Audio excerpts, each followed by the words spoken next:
And we're live on Mando Night Live. I'm Candace from the Geeky Waffle. And next is... What up? I'm Christopher. You find me on the Star Wars Friends podcast. I am so excited to be here tonight talking about our reflections on the 1-year anniversary of The Rise of Skywalker. It's going to be a great show tonight.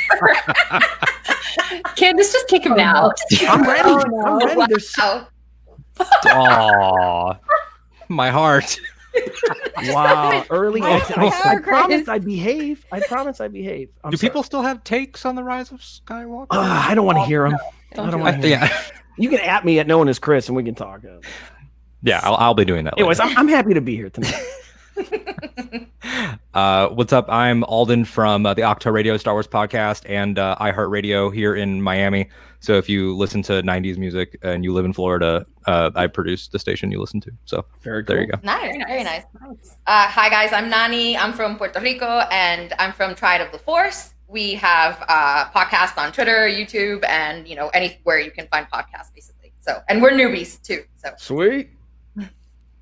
I'm Arzu. I am a Geeky Waffle writer, and I am also from my own site, arzuD2.com, which is currently going through every canon Star Wars book. Oh, wow. Okay. Impressive. And interesting. then I'm Maggie. I'm from Let's Talk About Star Wars and the Star Wars Friends podcast. Oh yeah. Okay. I just saw you last night, Maggie. I know. It's Crazy. It's like deja vu. And A little here bit. is-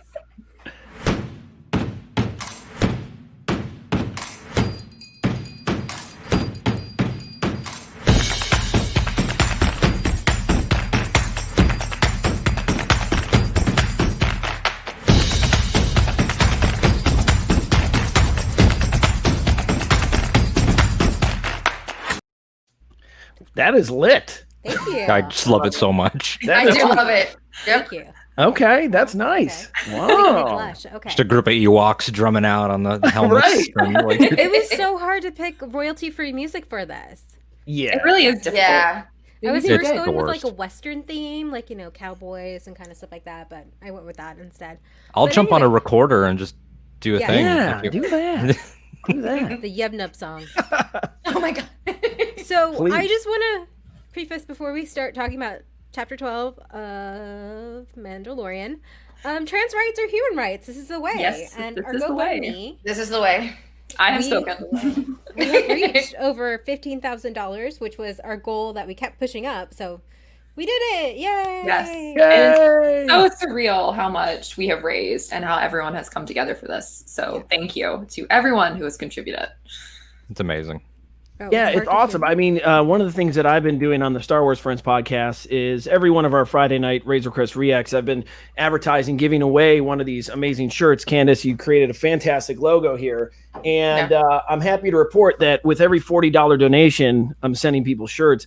I think it's now 11 or 12 people have emailed me. So if you're watching Awesome. the Geeky Waffle, you've donated $40 since The Mandalorian Yeah. Season 2 came out. Please email us, show@starwarsfriends.com. I'll send you a t-shirt. Very stoked about this. Can you guys hear me okay? Oh, yeah. Yeah. Okay. Hope just like it was like, hey, move a little closer. But I just turned it up. Okay. So yeah. Hey, how many shirts are you gonna send to E.K. Johnson? Right. I know. I was like, I mean, she deserves some hoodies. We'll get her some really nice hoodies. So EK, hit us up, please. I will gladly. And she's over, I believe, in London, right? I mean, she's overseas. Am I crazy? She's in Canada. She's She's on that yeah. part of me. Oh, okay.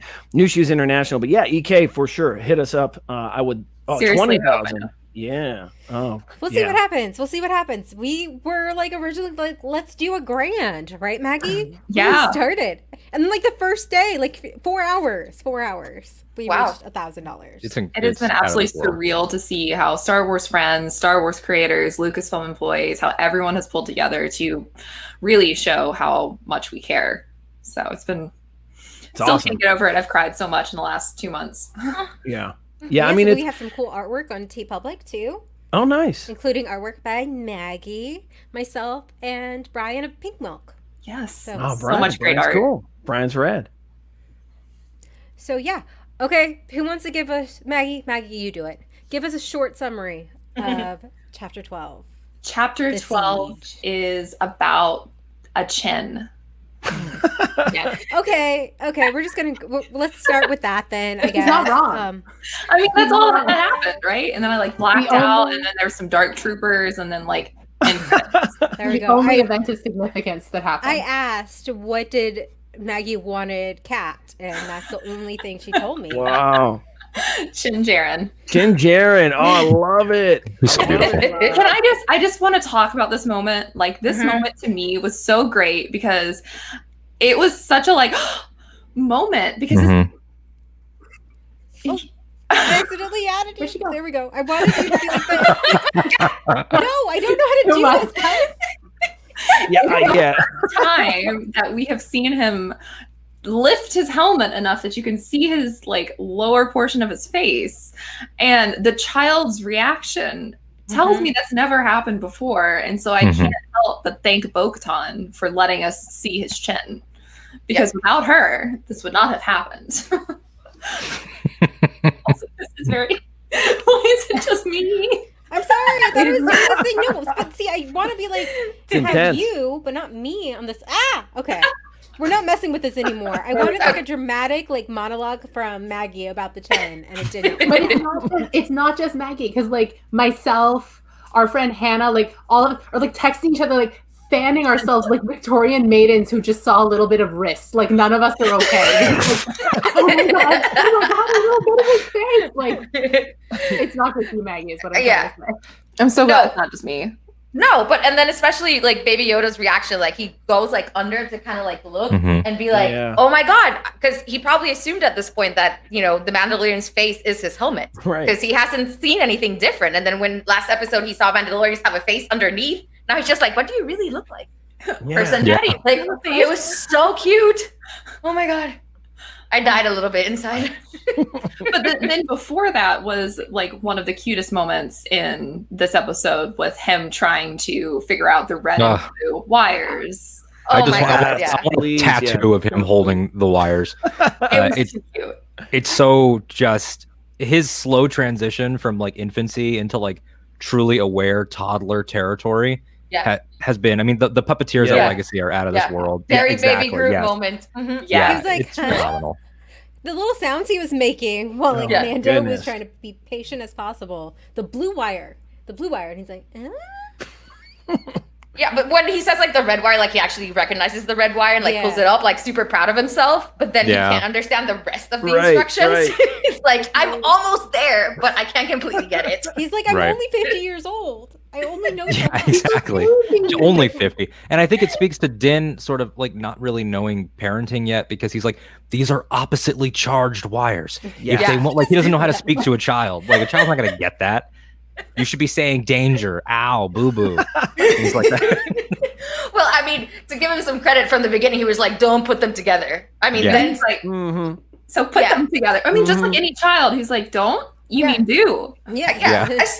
As soon as he said don't put them together, you knew it was going to happen. He was totally going to electrocute himself. He knew it was happening. So, but I will give him credit for keeping his voice very level the whole time. Like, like slow, level, like he was talking a child through something. And then he just pulls out science terms. So like, you've lost him. Yep. Completely lost him. Well, and then his reaction is like, well, at least you tried. It's okay. That's what counts. Let's go get you some bone broth and give you a little dinner. Supportive dad. We love to see it. So a lot of us play Among Us, and we were all like, "Baby Yoda's sus." I saw him venting. He was totally venting. Look at him in there. What is he doing in electrical? He's faking. He's faking it. Yeah, he's taking way too long. Oh, that was a double thing. But let's give props to the man. Yes. Carl Weathers. Oh, I love this man. My goodness. He not only starred, but he also directed. Yeah. So, And did such a freaking good job at it too. It hit all the classic Star Wars beats, and it's a testament. I mean, Carl Weathers is 72 years old. He's not a spring chicken. I'm almost as old as him, so I can speak as an elder on this show today.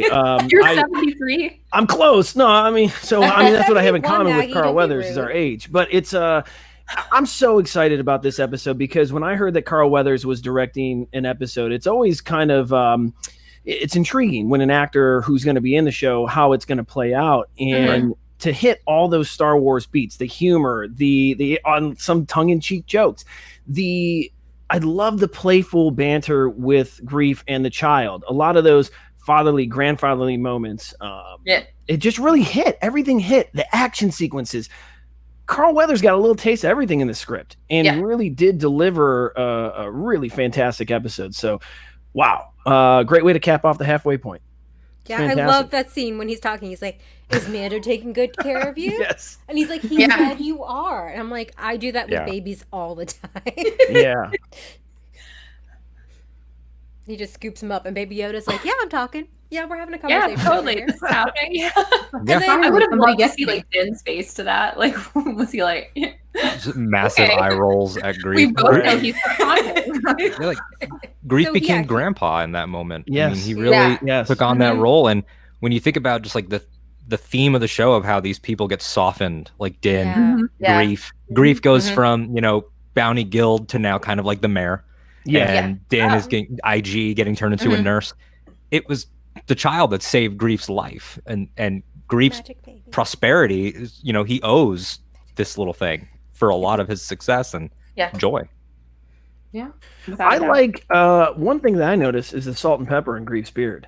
I know that everyone talks about the chin slip, but I happen to notice the little grays on Grief's beard there. So, Josh, that's a fun fact here. Silk Stockings, this is from the mid-90s on USA Network. I think so, goodness.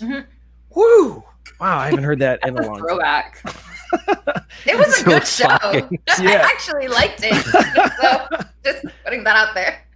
I just like that now the Mando, he travels to these different spaceports and he's greeted by all these folks. It's like visiting family pre-COVID where he had the newborn baby and Pelimato and Grief Karga. They're just kissing and so happy. And it's, I live vicariously because I can't see my family because of COVID. But now it's like one of those things like, oh, it's so cute. And I can't wait to see, we'll get into who we're about to see next. So, okay, just like a little moment, like Alton, you brought up IG-11. They have like a little momentum of him over there, which is I freaked out about I was so excited. I had to pause it and be like, is it really IG-11? Oh my god, that is so cool. I totally missed this. Tiernan ended up sending me a screenshot of it and was like, did you see this? And I was like, IG-11. Yeah, so it was a nice little moment. Okay, so he takes Baby Yoda, he scooped him up, and they're going through, and they go to a school. And he just, which was in the former cantina. Yes, where it was all blasted up. The last time the child was in here, he protected everyone's life through that the incinerator trooper. Yeah. So this place was burnt up, and here it is, a vibrant school.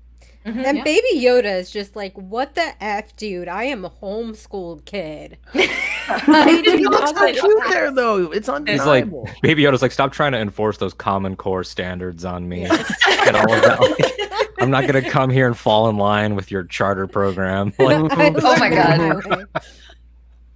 Yeah, he's great. And then he did the most controversial thing he's ever done. Oh my God. Certainly Baby number one. He's become a bully. Oh no, he's just hungry. Look at that sad face. He's a bully now. Look at that sad face. I don't understand how that kid said no to that face. Yeah, who would that be him? Okay, can we talk about his little tooths? Like, they're amazing. Come on now. He's got little toofers. Also, the pudginess of his hand. Yeah. I know. It's everything to me. I know. He's getting so cute. He feels like he's getting bigger. Are you serious? Christopher. What? He's not alone. Oh my God. Oh my God. Where are your Baby Yodas? Make sure they're not nearby. Oh my God. Because we know what happens. Oh yeah. Got a snack, man. He looks so proud of himself too, and the little crumb on his shirt. I know. The crumb. It's fantastic. I also just love that it's not at all like altered to be anything that could not be an Earth macaroon. Like it just is. It just is. It is. Yeah, it just brighter is. color. But like, I can't wait to see all of them at the 2. They're going to be at the docking yes. bay. Oh, totally. Absolutely. Well, someone on our show last night said that this was blue milk flavored, and I was like, yeah, that is. Actually, I like the blue milk. I've had blue and green. I prefer the blue, but actually, my fiance made these right before we went on tonight. I love she can that make so much. those? Okay, yeah. Oh, yeah. Well, homemade. And this is cream cheese frosting, by the way. I cannot make macaroons. I do not have the patience for them. But They do take a lot of work. Yeah. I'm gonna consume a lot of calories on tonight's show. Very serious. I got 2 more of these. Doesn't count, man. We're in quarantine. It doesn't That's count. right. That's right. You just go for it. But yeah, I have a theory that sorry about that. Yoda and Yaddle and Child's entire species can never be satiated, and that makes me feel better about his bullying because every single Dagobah scene in the original trilogy, Yoda's always got a stew going. Always. He does. He's constantly. He's never not making a stew. That way, at any moment, he could just be like, "I need another serving." Luke's stressing me out, and he's got everything around him that he eats: snakes, frogs. Like Yaddle, he destroyed Dagobah. See, exactly. That's why he went to Dagobah. Dagobah is been plagued by him. He's eliminated the ecosystem. That's why it's a dark side I don't actually think Baby Yoda was being a bully. Like, no, if he was, he would have stolen it from the beginning. This time, he like politely asked. Right. Yeah, like, right. Yeah. Right. You know, Yes. you know, he had this like Puss in Boots, I'm cuter than you. Look to him that again, I don't know how he was denied. That kid is the bully. He should not deny this cute child. The child went from a diplomatic solution to aggressive negotiations. Agreed. That's what happened. So and he was like, "You're not giving it to me." Well said. Also, I do like that this implies that whatever Din's teaching him, he is teaching him to ask for things. Yes, He's teaching yes. him manners. Like when And he he said be left him- respectful. Yeah. And he left him one on the table. You know, he took the packet and left him one on the table. So, you know, he didn't take all of them. Precisely. There you go. Wow. He's learning. A lot of Baby Yoda like defenders and like. Yes. Oh yeah, I'll defend. Oh yeah. Oh, yeah. We're All scared day. for him. We don't want to get hacked too. He's so hungry. I feel it. So, okay, so they guess who's back, guys? Yeah. Yeah. Yeah, buddy. Terry Mithril. Horatio. I love this. Yeah. Did you love how much his reaction was when he first saw Mando? Yeah. Oh, it's fantastic. He like exhales and it's like. It was classic. Yeah, and I remember thinking like, oh, he basically just peed himself. Yes, yes, exactly. So, yeah.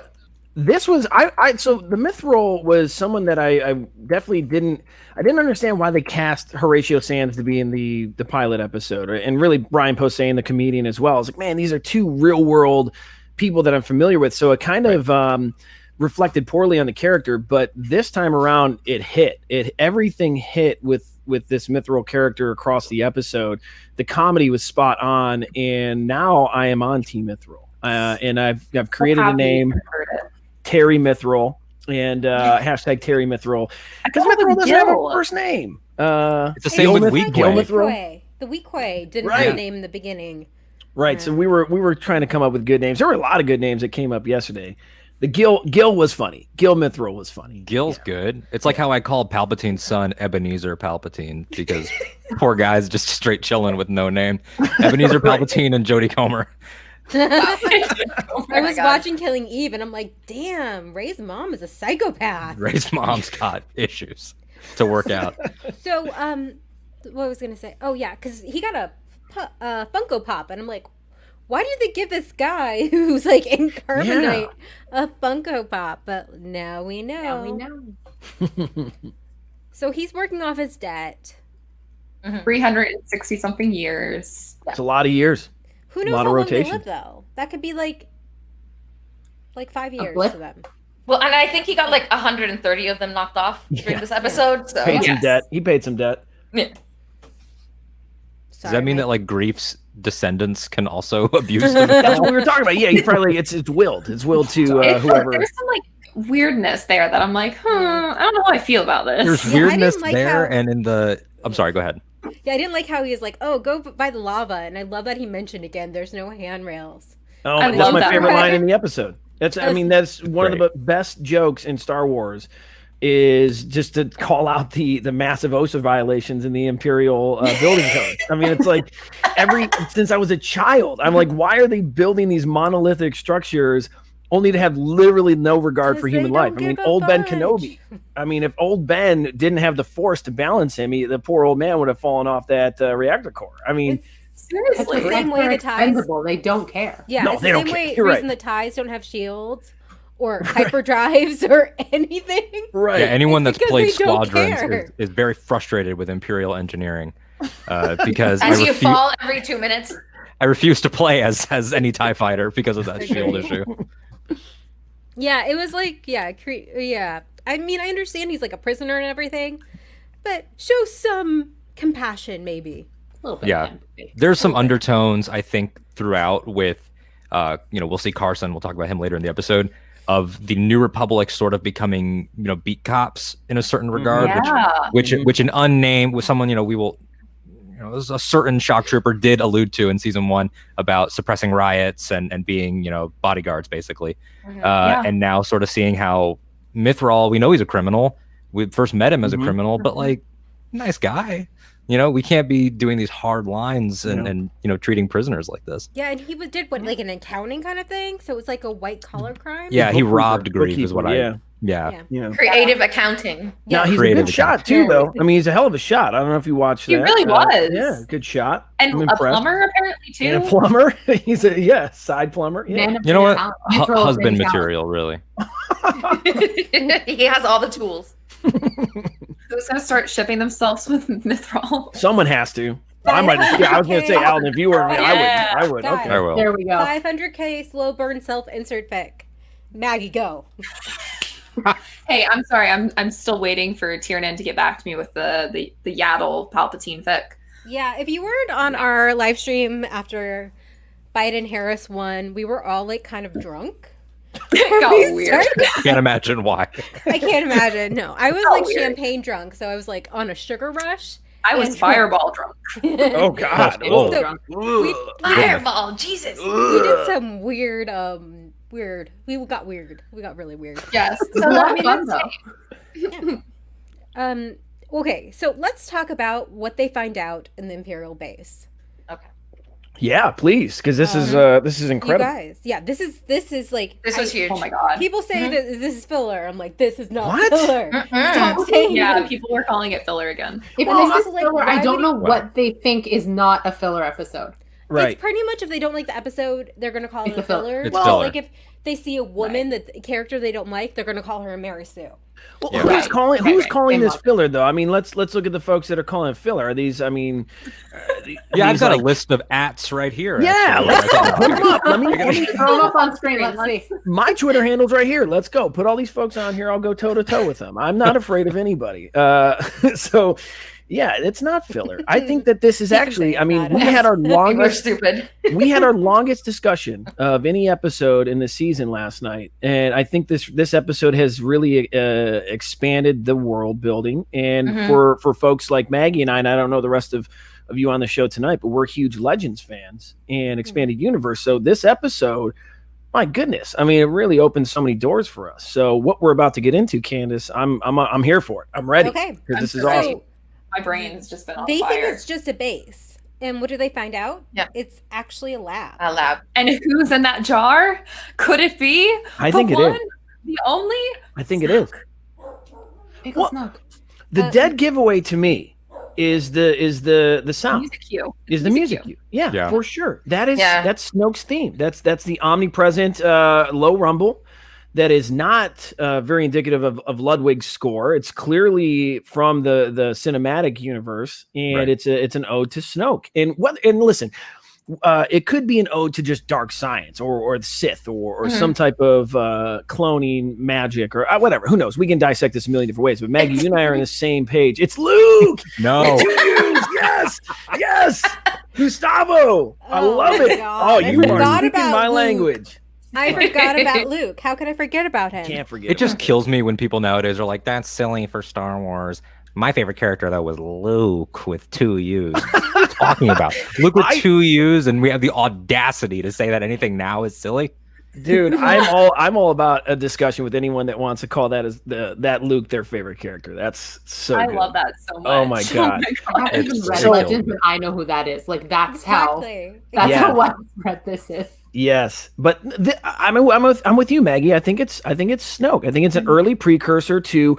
I mean, if anyone's read the Aftermath novels, you know the Empire's gone into hiding there, and you have these now Sith Eternals. They're trying to rebuild the Palpatine, and maybe part of this plan that Palpatine had in place, Operation Cinder, was to rebuild his essence or Force essence into a body.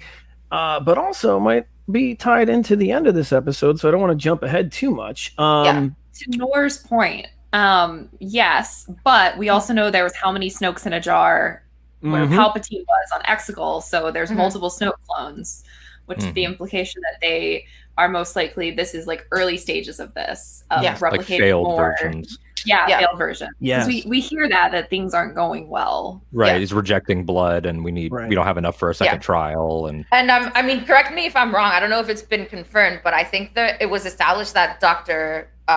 What's the name of the doctor? Pershing. Yeah, had a connection to Camino. Yeah, he's the Camino patch right on his shoulder. So obviously that adds to the theory that it's, the cloning of maybe possibly eventually, Snoke and Palpatine coming back. I think the immediate decision to use, Baby Yoda's blood is for something else that we see at the end of the episode too. Right. But I think that the long term is probably thinking about use this for, Snoke and Palpatine. Yes, please. Please. So what the doctor says is because I literally typed it out because I was like, this is important stuff. So they replicated the trial, which resulted in a failure. There were some promising effects for only 2 weeks, which we know there's issues with clones that have the Force. Yeah. We've known that at least in Legends. But okay, after 2 weeks, sadly, the body rejected the blood. He recommends that we find a donor with a higher M count. Yeah. They said the word. I know. They wrote around the word. No, they wrote around the word. I thought it was hilarious. I was like, oh, they kind of wanted to say midichlorians, but nobody wants to hear that word, so they kind of stepped back from it. So It's Yoda has it's the just highest Dave. M count they could find. Dave's following John around, like, please, John, please, please say And it. John was like, I don't want to hear from prequel haters. I'm just going to say M count. Right. M count. So I think it's a nice little touch. I mean, it gives us something to discuss too. We all know what it is. It's cute. okay, but they say, I fear the volunteer will meet the same regrettable fate. Who is the volunteer? Yeah, I had that question too. As soon as they said it, I was like, I want to know who this person is. Who is this volunteer and what role is he going to play eventually? So I hope that it is a clean-cut version of Snoke. If anyone's read the Rise of Kylo Ren comics, you know that he dresses very dapper in a cute little cabbie hat, has his fantastic. I mean, he's very garish in the way he dresses. I love it. But I really hope that it is some version of a full Snoke, who has maybe some Force ability, maybe not a giant M count.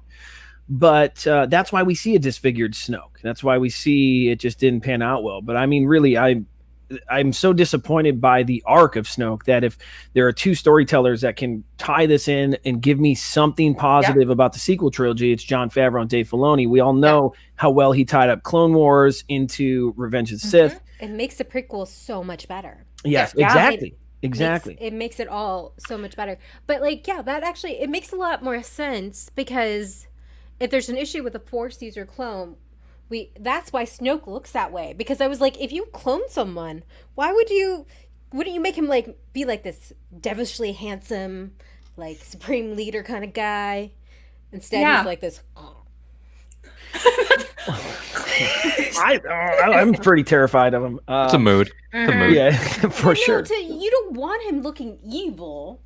You want Don't him to you be, though? Charismatic. Emperor Palpatine got way more intimidating when he got scarred up and stuff. So, But he did his damage when he looked normal. Yeah, when He he did was really- all Yeah. Same with and this is a rebuilding. Yeah, and this is kind of a rebuilding. So maybe he would want to be more likable, I guess. Yeah. How much It's would really would interesting. everybody freak out though if they have a flashback later in the season and it's just Andy Serkis looking like Andy? Oh, I'm ready. I'm ready. Volunteering for whatever, and then the cloning goes wrong. I would die. I would. Would you imagine? Oh my god. So Maggie has that Cobb Vanth cutout. I would have an Andy Serkis Snow cutout right behind me if that happens. I'm all there. I'm getting that. But it's just Andy Serkis in the mocap suit from that footage. Just there too. Canonize the mocap suit. Okay, but can you They just make picture? it look some kind of way that it's some sort of uniform, but we all know it's a mocap suit. Could you picture him though in the gold robe with the little newsboy cap, just looking so I dapper? can. Yes, I can. Thank you, comic book illustrators. Yes, I can. Oh, I would love that. That would be So great. good. That was a choice by him. That was a choice. It was a choice, a conscious choice. He's like, oh, Ben's coming in about 20 minutes. What can I wear that's Better put on my seductive? Sunday cap. Yeah. How can I look Little really donkey creepy? newsboy cap and Yeah. just go meet Ben by the shuttle. Welcome to my garden.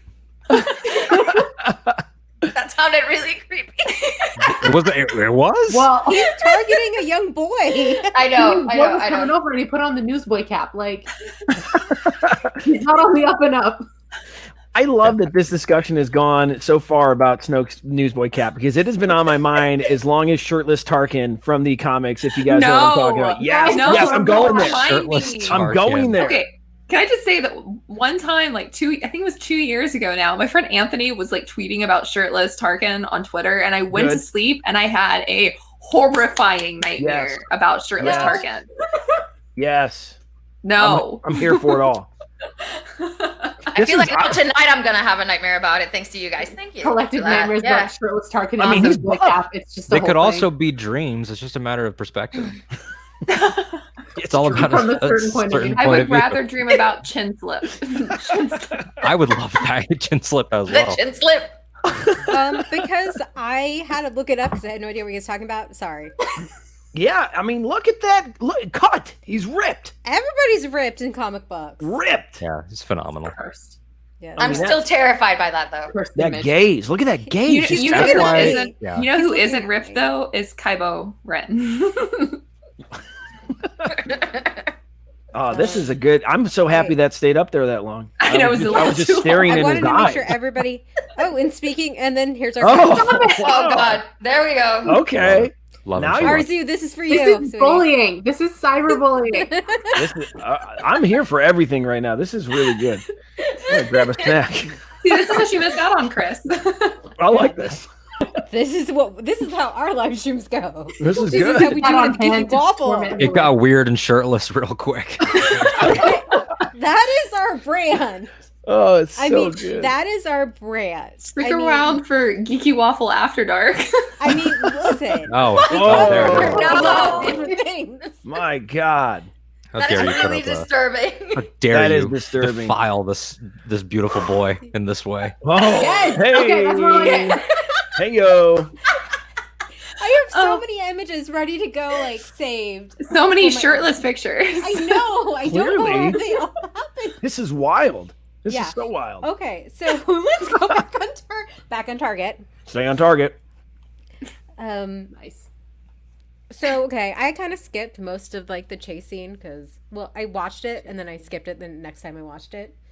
What do you guys think of the action scene of them escaping? It's awesome. I I love it. actually loved it. I love it.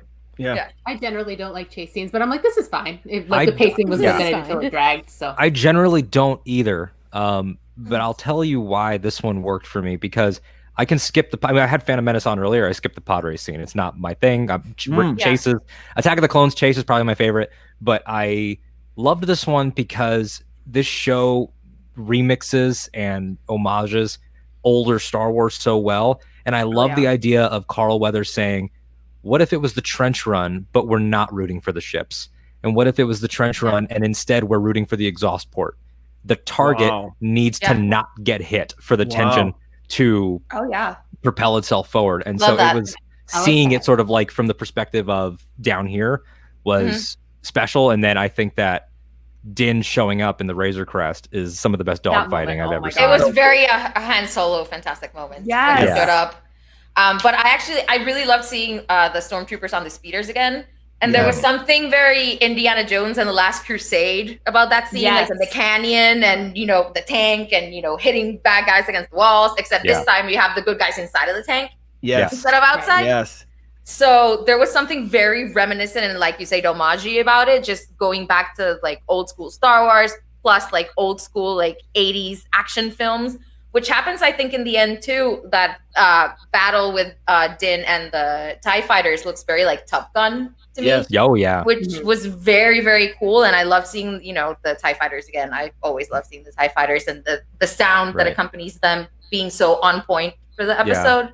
So and what I you said actually- about Top Gun, like it speaks to, there's been like a concerted effort, that kind of started with JJ in Force Awakens of trying to really get the camera on a ship the same way that World War II footage would sort of be, like that George is looking at. So when he pulls what I affectionately call the ray, where you just stall and then let yourself rotate, I was losing it at 3 a.m. Just right.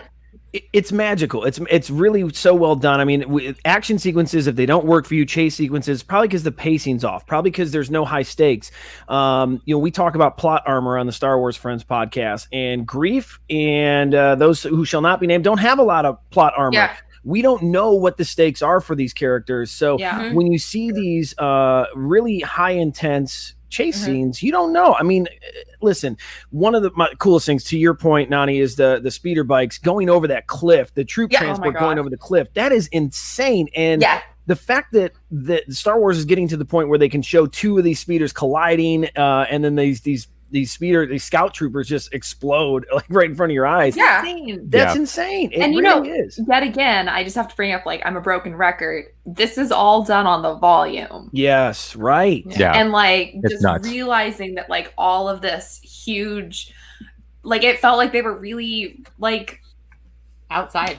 Outside, it's massive. food, like all of this, the lava, like everything is all done inside, and it looks so real. It does. It does. One of my favorite moments in that chase sequence, though, is when you think that they're free, right? The facility blows up, and the score drops out. And you just hear the troop transport, and you think they're free, but you hear the sound, the iconic sound of the TIE fighter. The TIE fighter. And you just see the look on all their faces. It's like, beautifully directed. Yeah, they're like, heck no. Sorry, I don't want to. I'm trying to really restrain myself tonight. And you're doing a magnificent job. Yeah, 36 minutes in, I haven't dropped anything. I'm okay. But it's that TIE fighter sound, and you see the reactions. I mean, once again, Carl Weathers really touched on. We talked about it last night. One of those Star Wars beats is when a ship blows up, and you see the pilot kind of, and they blow up into sparks. I mean, he hit that beat in such a magical way. We didn't get a Wilhelm scream. These are original cockpit explosions, and it was just, I mean, marvelous. I'm getting excited again. I got goosebumps right now. No, it's true, and it's what John was saying, I think, in Entertainment Weekly before the season dropped, is that, and it makes so much sense, I didn't even think about it, we didn't have to pay for startup this time. So every dollar and every cent ended up exactly where we wanted it, because we already built the thing. And it makes me think about, I mean, Maggie could probably speak to this well, with just industry experience, the way that it's going to change everything, that the Batman is already switching to a stagecraft model to help accommodate. Taika is going to bring it into Thor Love and Thunder. Like, what we're about to see is going to really revolutionize, change everything. And production designers and the Academy, in terms of television arts and sciences and Emmys and things like that, it's going to get, there's going to be like debates and discussions, because here's Favreau shrugging off a pandemic. Like, I got it. I could still do my thing. I mean, that's the thing that I think is so fascinating about ILM, is the fact that, George created ILM with the money he made off the original Star Wars movies, because he was disappointed that he wasn't able to do a lot of the things that he envisioned because of the limits of technology in the 70s and 80s. Right. And so to see that ILM has grown into this massive company that is revolutionizing the film industry and bringing all of these new technologies across they're being used by everybody. It's not just a Disney Lucasfilm thing. Everybody uses ILM for their tech. And to see how this brainchild of George has really been able to create cinema the way that George was envisioning it in the 70s is just like just so surreal to see. And it's cool because you forget, like, you're watching it and you don't realize, you think you're really seeing it. And so I personally can't wait for the volume to be used on a feature-length film, and to hopefully maybe one day have cinemas back and to see that on the big screen, because it's going to be absolutely earth-shatteringly amazing, and we're not ready for it. Like, just the way that it can happen. So that's like, I have been singing the praises of ILM after reading that Toshin book last week, and just seeing how, like, what George envisioned is now happening in The Mandalorian. He's got the aliens and like the huge immersive feeling, and like you feel like you're in space. So yes. It's my tangent for tonight. That's a good tangent. It's a good one. Has anyone, because this is my first chance to talk to 4 of you.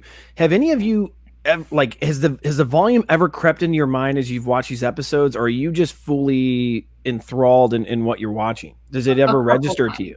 Yeah, a couple of times. There's been like scenes where I'm like, I can kind of tell that you're standing in front of something that's not really there. It was mostly, I think, in the last episode.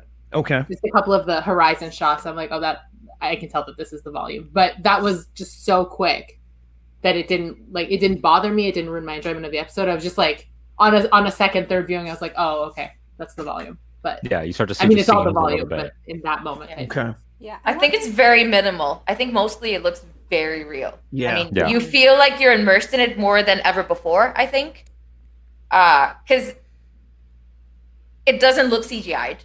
It doesn't look green screened. It holds up. I mean, you watch The Mandalorian season 1 all over again, and season 2 is doing an even better job of it, I think.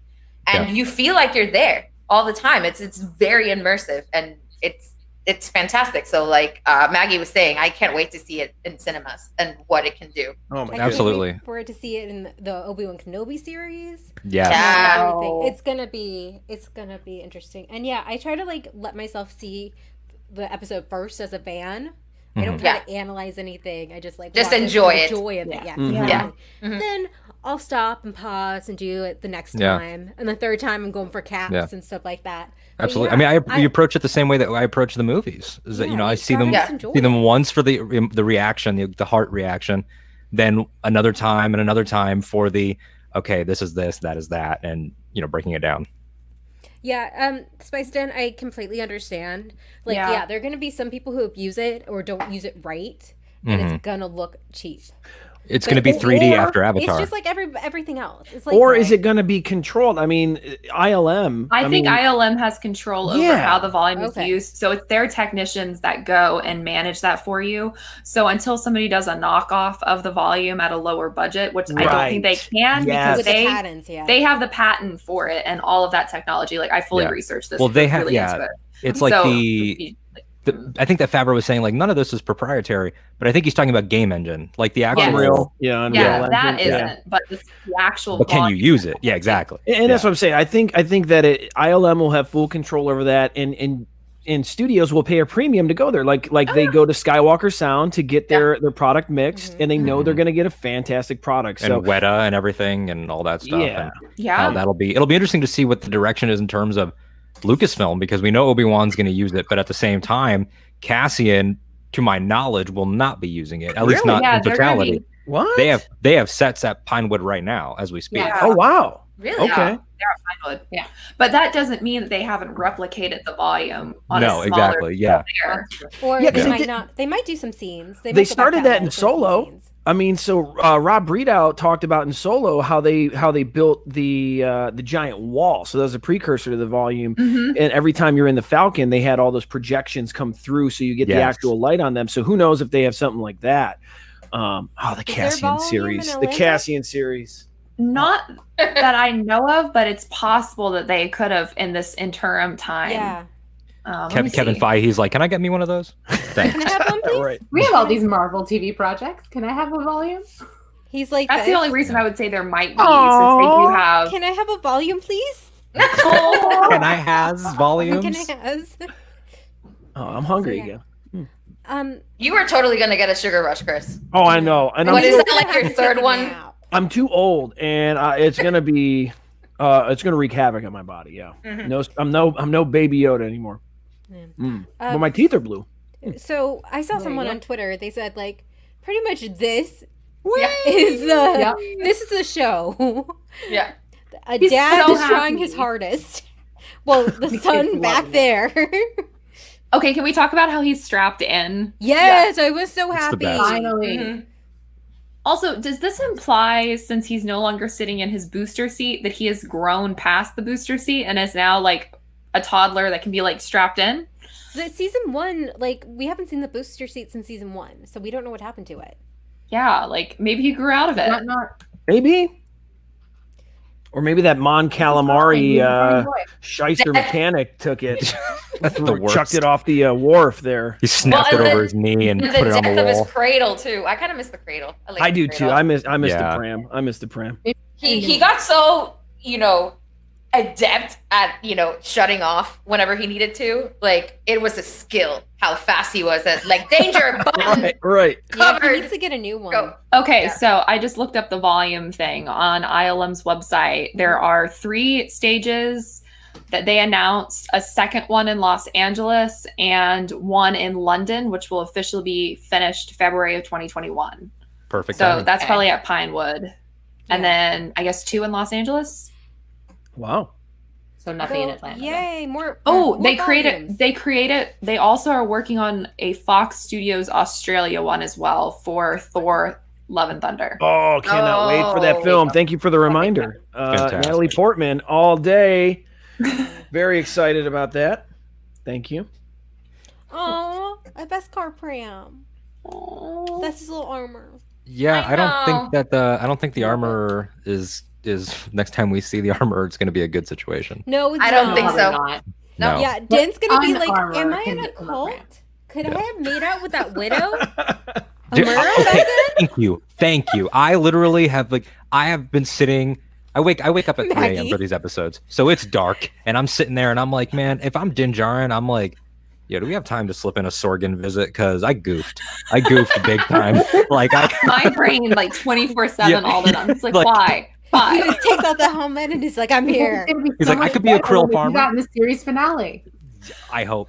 That's how it's gonna end. But I don't want to wait and then not get more. It needs to be like in the last season. Okay, he'll dip in for a visit in season 3, and the finale will also end Yes. there. Yes. There we Do go. you guys- I'm now a krill farmer. Do you guys I think do the armor Krill is Farmers the villain? Unite. I think the armor is going to be the boss battle of either this season or the next one. I hope so, because Emily Yeah. Swallow is such a, can I say badass? Yeah, I think so. Yeah. Yeah, she's awesome. She's awesome. Yeah, and I agree. Come on, Den and Cobb. Come on. Din and Cobb. Yeah. So is there Hey, going to I'm just be? saying, polyamory exists in space. Yeah. It does. Is there There you going to be a? Speaking of Cobb, see him peeking into the show back there. Is it going to be like season 1 where it's all right? Final mission time. Let me go pick up my buddies. Maybe I hope talked. so. We talked about this last night. I think that a lot of signs are pointing to an Avengers style meetup here. I mean, we keep getting the nods to the New Republic. New Republic, Carson Teva even made the comment like, "Hey, there's something going on out here in this Outer Rim," and they keep tracking the Mando, but. I really think that we're seeing their version of the Avengers, which I thought we were going to see in Rise of Skywalker. Not trying to be rude, I'm just bringing that movie up. But I thought we were actually going to see the physical embodiment of Force Ghost. Avengers assemble. Yeah. Exactly. I thought we were going to have our Avengers moment then. We only have a few more weeks so that we can complain about Rise of Skywalker. Then it's been over a year. And then it's just shelved Right, forever. It's just Arzu? in the vault. No, that's my personal thing because I'm driving away people who love me. So I said I'm shutting it down on December 18th. I love family the will self-awareness.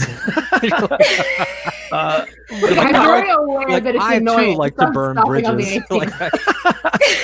No, I okay, think- but let's be real. I mean, if you can get all these people together to do voiceovers for the film, you could have had some shots of them appearing as Force ghosts. They got Hayden At back the in end. Not if the every- end of but Return not of if the everybody's Jedi. doing their audio on their phone in the closet at home.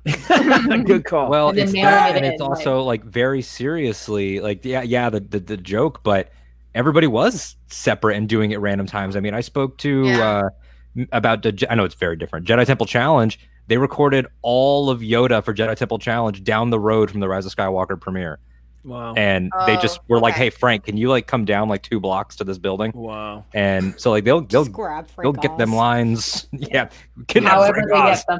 Yeah, but to go back to this whole thing, I really think you got the Night Owls. You're hopefully going to see Ahsoka, maybe a couple other folks from Rebels. I think was that nice there's to be in an Ezra scream. Also, yeah. also He's Fen ready. Rao. Also Right. Fen Rao. Fen too. Rao. Yes, Fen Rao. Thank you. But you're gonna get this great assemblage of heroes that are gonna battle Moff Gideon and these. Can I say what these things are? At the end Okay, of the let's episode? let's talk about this. All right. So Let's talk about the end. let's Thank talk about the very end. So we finally get like a real Moff Gideon scene, Mm-hmm. Yeah. which I missed your face. So what are those things? I'm into it. There are like technicians working on them. Yes. And it's very interesting. And a lot of people are saying that those are dark troopers. Yes. Yeah, I'm into And it. For the youngins in the crowd who don't know what Dark Troopers are, in Star Wars Dark Force, a game in the 90s, you play as like Kyle, which is like not Kyle Katarn. Oh yeah, such a Star Wars name, Kyle. Sorry, Kyle, you're in the comments. You play as Chet and Chad. So you're trying to figure out an Imperial plan and uncover, and one of the thing is they're making the Dark Troopers. The Dark Troopers were like basically like a glorified battle droid that's nearly indestructible. Yes. And they're also in 2014, the mobile Star Wars game Commander featured a new version of the Dark Troopers. And those armors are very similar to what we see in this episode. So we don't know yet, but I love when they bring the stuff from Legends. Like, one of my favorite things is like when they brought Thrawn into Rebels. Yes. So yes, I am here for this. And it's just like, are they trying to make these Dark Troopers into Force users? Is what I'm wondering. Yeah, so that's a good take. Now, there's 3 phases of Dark Troopers if you look out through Star Wars history, and these do resemble, to your point, Candace, a similar build of Dark Trooper armor. Obviously, we know that Star Wars is great at advancing things. We see TIE fighters evolve over time, ships evolve over time. X-Wings are still the same, but we get to see this evolution of all these different things, and this is their take, I hope, on the Dark Trooper, which, to your point, is it makes the B-1 battle droid look like a tin can. I mean, it really it's like the armor that they use on these things can deflect lightsabers. So, like, if you think that the Mando and his Beskar is going to be safe from a giant gallery of Dark Troopers, they made it out of Beskar. That's why they were killing all the Mandalorians off. There you go. There you go.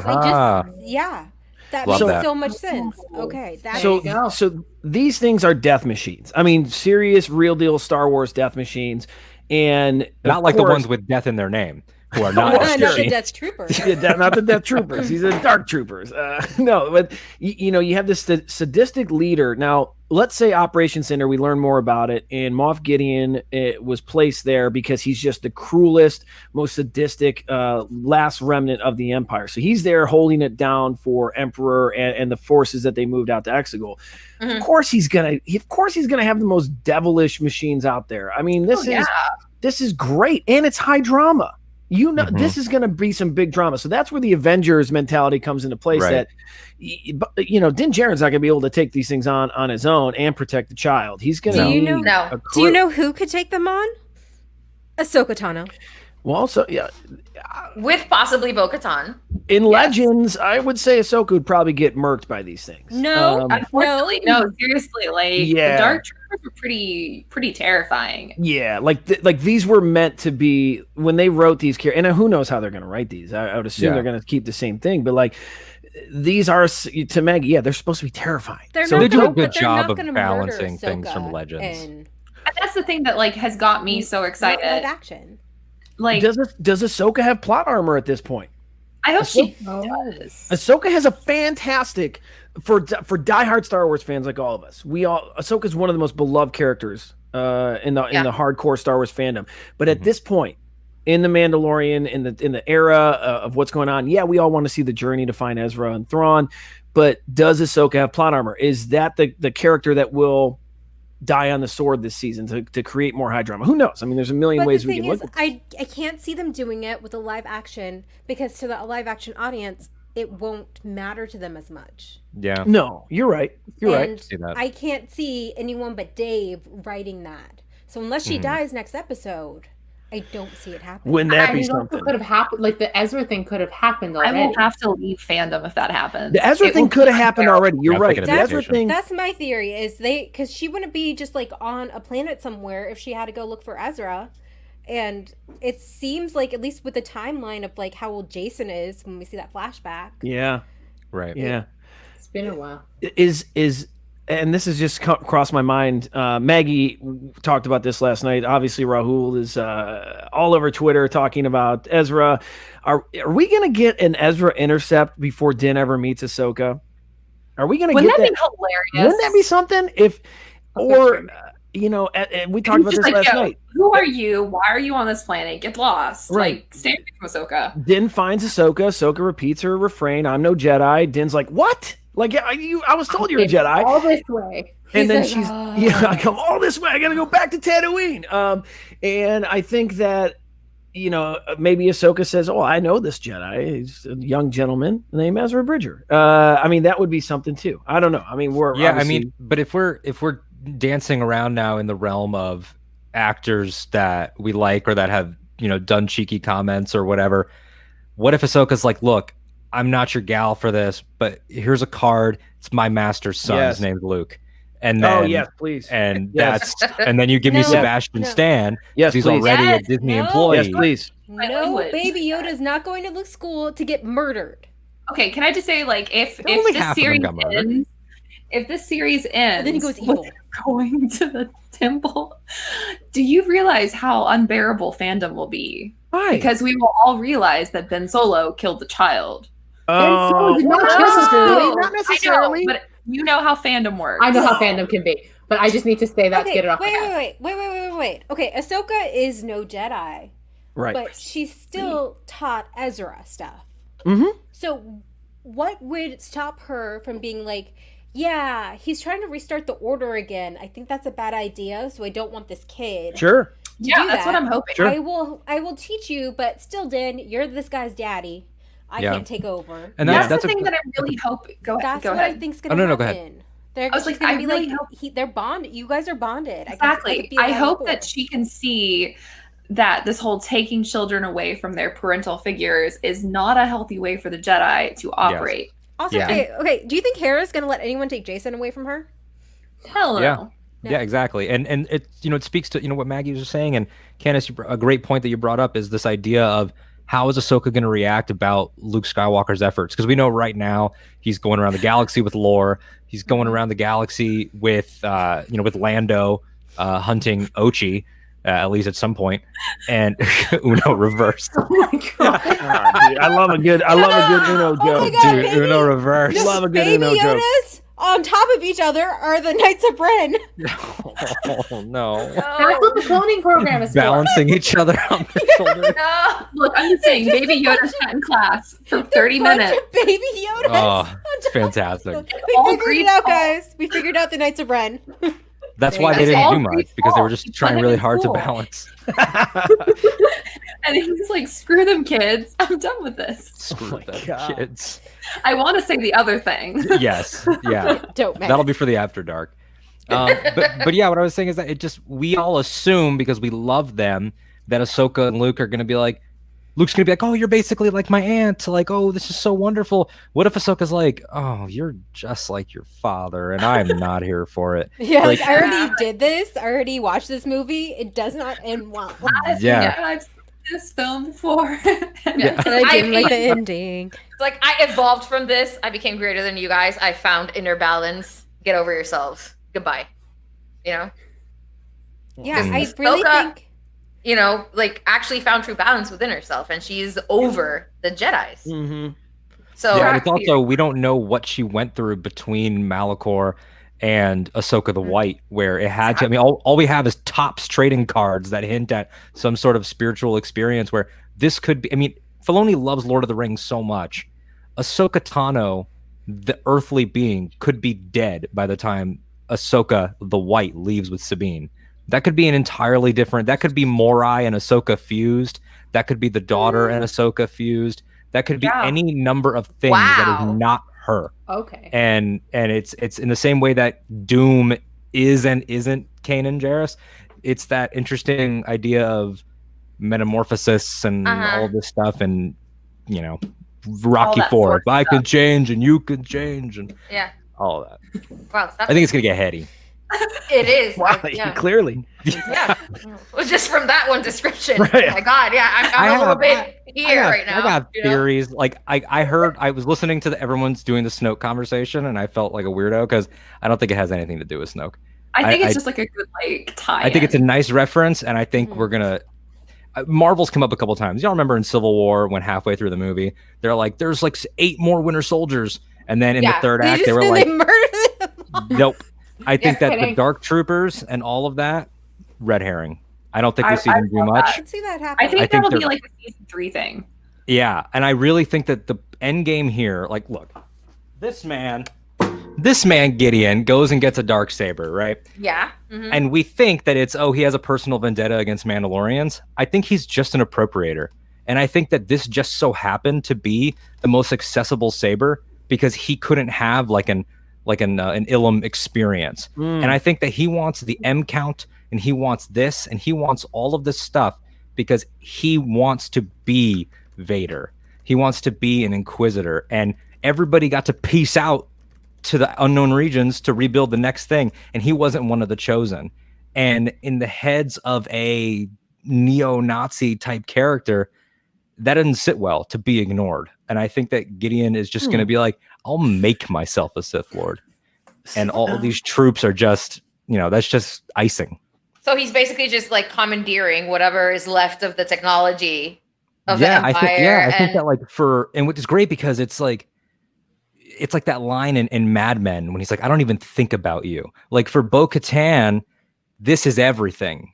For Gideon, it's a toy that fits my role. I don't care about your culture. It's something else shiny that I found that's powerful.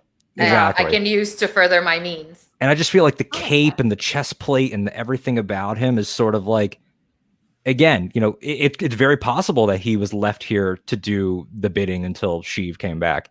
Mm-hmm. But at the same time, it's like, what if you're just a loser? I don't think he is, though. I love that somebody referred to him as like a Darth Vader fanboy with the way that he's dressed. Mm-hmm. Like he wants that power. He wants that mantle, which so many of the people in the Empire are that way. They all see that, like, I think it's like the proximity to power gets them drunk on it. And they want to achieve that like ultimate, like bow before me power. Mm-hmm.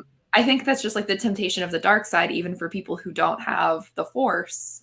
I think there's still that pull towards like do bad things and you get rewarded and then you rule. And I think that like it, not to like talk about the sequel trilogy, but there's kind of some of that same energy with like Hux, that proximity to power and like wanting to, rise through the ranks and then have that control. And I see a lot of that in Moff's kind of like construction.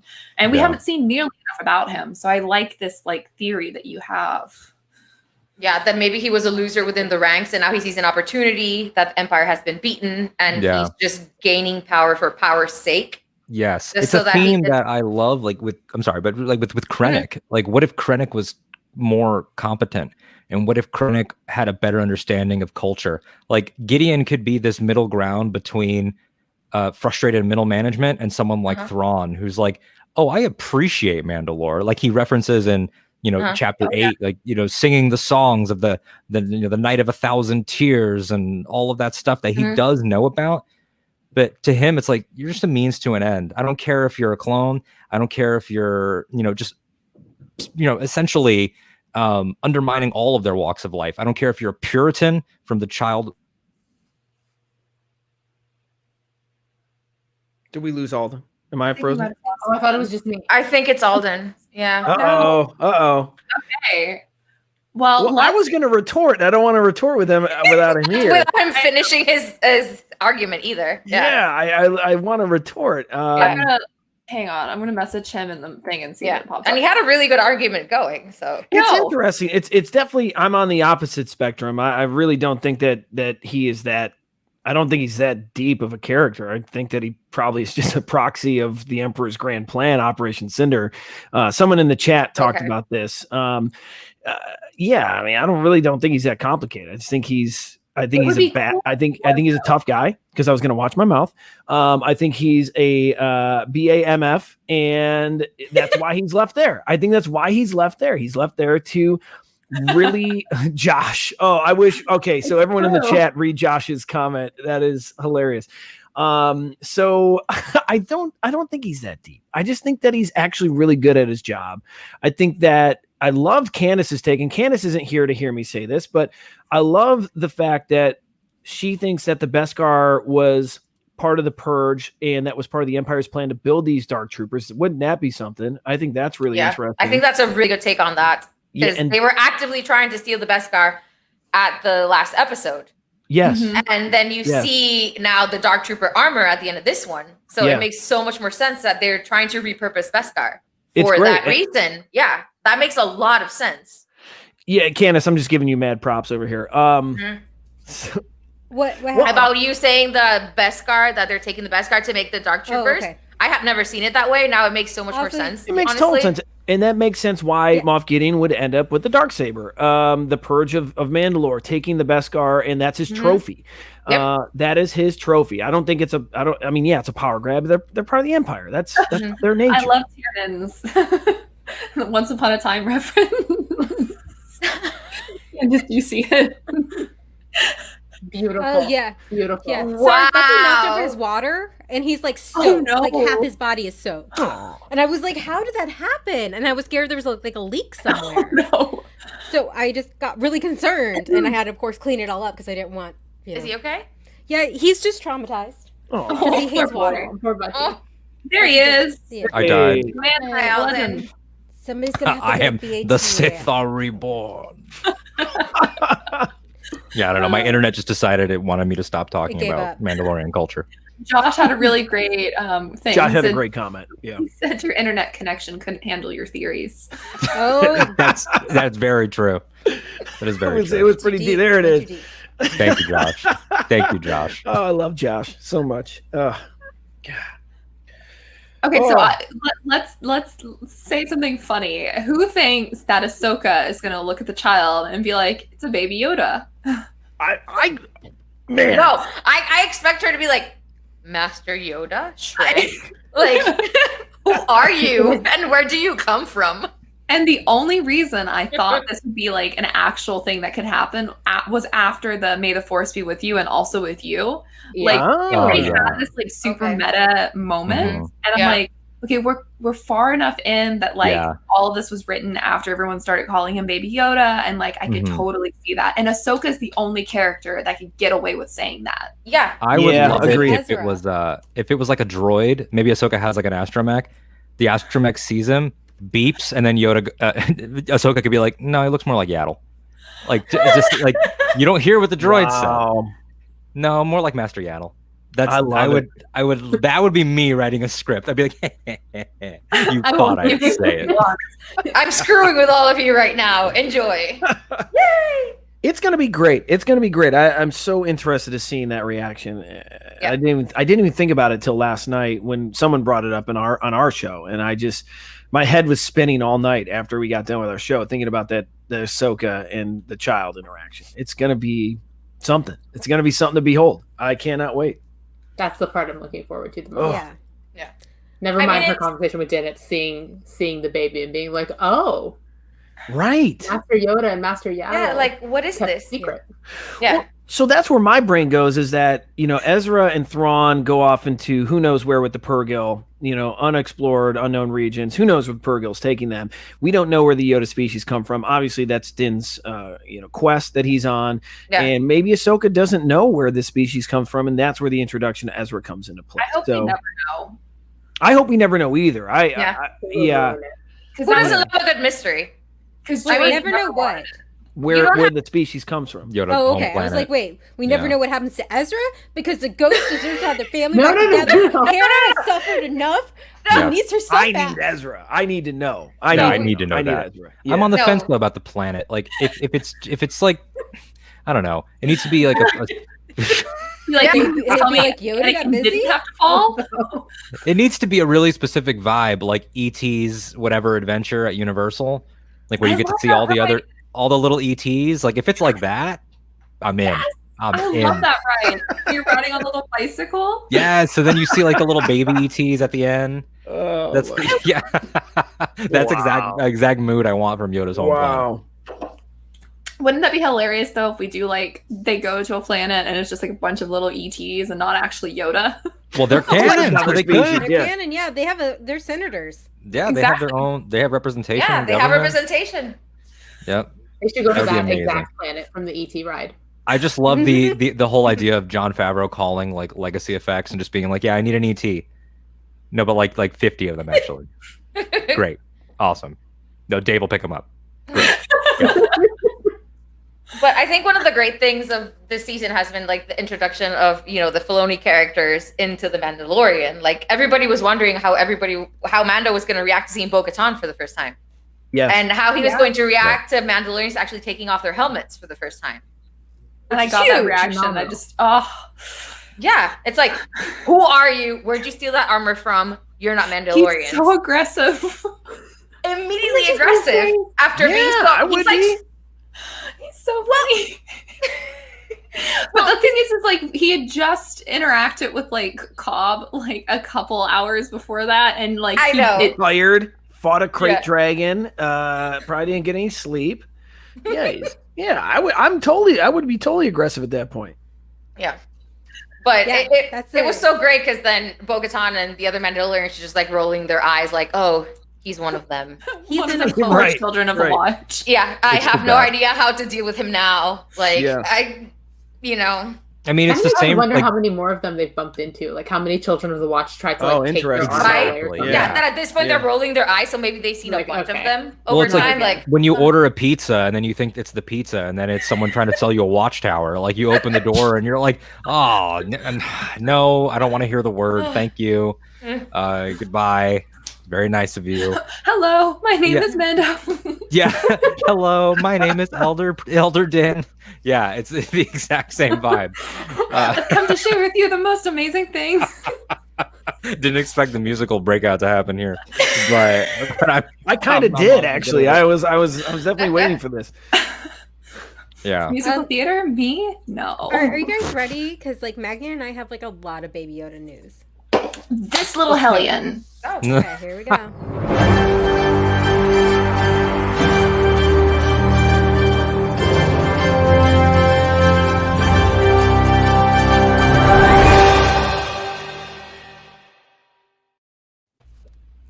Oh, Maggie's ready. There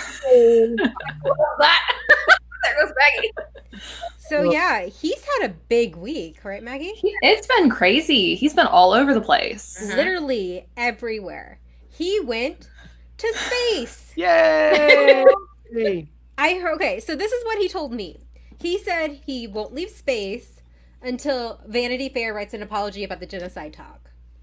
Oh, it's true. So he's still feeling really, really tender about what was said about him. He is such a promising little starlet in the making, and to have something so heinous leveled against him by Vanity Fair is just reprehensible. I know. You don't go back from that, do you? I mean, that's every time you search his name that's going to start coming up. And is he seeking damages? So like he's pretty known for that. Very litigious little guy. Yeah. So I mean, anyone, if they get mentioned in Vanity Fair and it's about bad things, it's really bad for them and their career. Yeah. I was like just making sure people understood what I was saying. Oh yeah. Okay. I too have been on Twitter.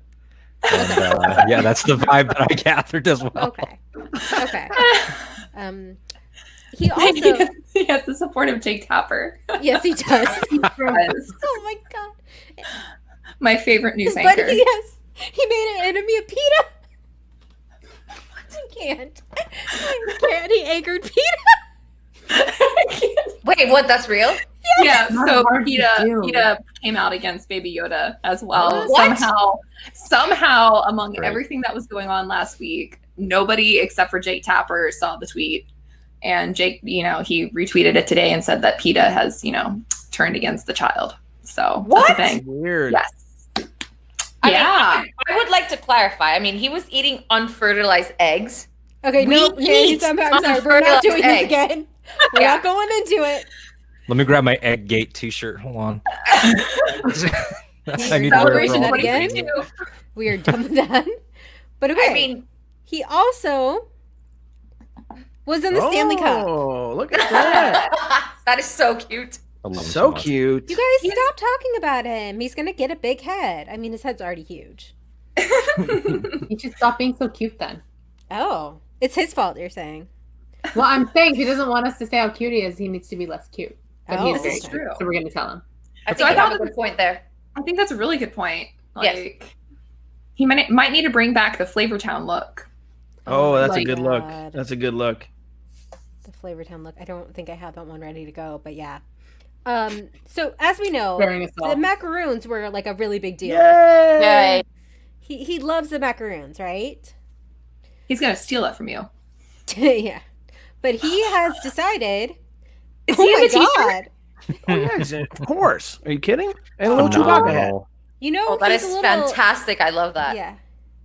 He's wearing his own face on a shirt. Of course he is, because that's what he does. So, okay, so as we all talked about, Baby Yoda's desperate for money because he thinks he does not get paid fairly, so he's always looking for the next scheme. He's opening a macaroon store. Yes. Fantastic. Yeah, That's so amazing. I'd go there. yeah, Look at that coffee in the back, too. Yeah, he does not need any more coffee. So this is his newest grift. Does not need any more. This is his newest grift. As we reported last week, he tried to start a cruise line.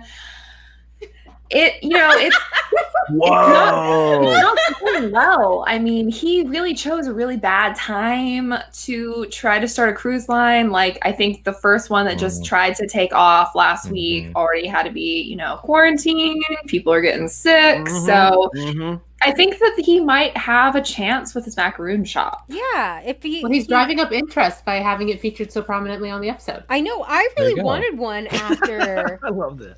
after watching, and honestly, if he goes along with CDC guidelines and maybe does some online ordering and Takeout service, sure. Yeah, definitely delivery all the way. Great for the holidays. Yeah, If he's looking for investors, I can absolutely pay in calamari flan that I have here. I can pay in New Republic credits.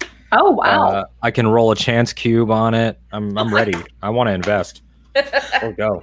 I think he'll be in touch. Yes, he will be reaching out his people. I feel bad for him because the children of the watch evidently they don't know that COVID's a thing. So I want to support the little guy. It's been hidden from them. Throw some these on there. Apparently, he's been hidden from certain people we shall not named as well. Also, Alden, don't have that his lawyer excuse. will talk to you. That's his lawyer. I think they dropped the suit against Maggie. They did. I received notification that the suit has been dropped. That's nice. He is acknowledging that he did in fact flash, and he has to deal with the ramifications. I mean, that's very big of him. He's maturing a lot. Yeah, he's maturing. He's learning. Like the last episode, he was like understanding life. Yes. And I love that shot so much. I know. It's so good. And look at this. He was like, I love him. I love it. It's so sweet. So yeah, he is growing up, and you know what? So is Den. Den is becoming a parent. He's one, letting his child see his chin. Two, he's letting him have more responsibility on the ship, trying to fix it, even though that doesn't go very well. And then also, just the way he wiped up Baby Yoda after he spit up with his own cape. Yes, it's such that was so cute. It's great, and I threw this out on Twitter.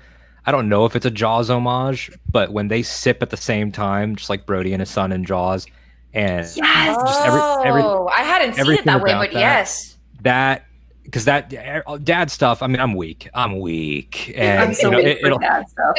It'll like Han and Ben and that scene where they got Harrison back, and even in like Fallen Order with like Jaro Tapal, all that stuff, especially in Star Wars, just gets me. And so when he, just those small little touches that let you know that, eventually they're gonna break us. Like it'll either be like the end of ET, or it'll be like in movies where danger is coming and he has to like scare the child to get the child to leave to protect it. Like Harry and the Hendersons. Stop it. That's exactly what Molly Damon said. I had Molly on my podcast, and she was like, oh, so like Harry and the Hendersons. I was like, I don't want to experience that. But yeah, it's they're just going to make us cry. It's going to happen. They're going to make us cry like little babies. It's going to happen. They like to make us cry. Oh, yeah. They do. They do. That's the best.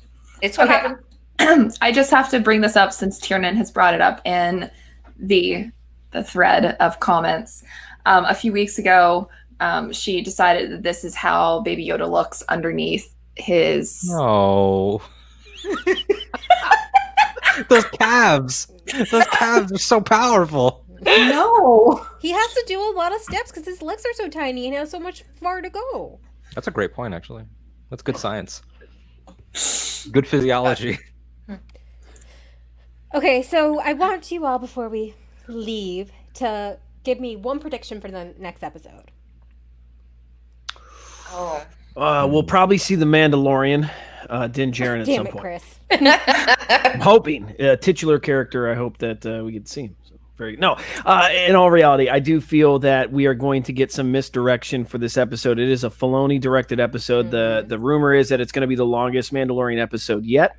I'm all here for that, by the way. And I do feel that we might get some misdirection. Yeah, we'll get Ahsoka, but I don't think it's going to pan out the way we all think it's going to. I think it will end in some disappointment. I think it's going to be just a little bit of Ahsoka. Just like a few drops, little drops. Yeah, I think that Din Not will as much feel as Bo. that he's close. He's close to finding what he thinks is a Jedi and what he thinks is going to help him on his quest, but it won't turn out in his favor. So I think that the Remnant Empire is hot on his trail.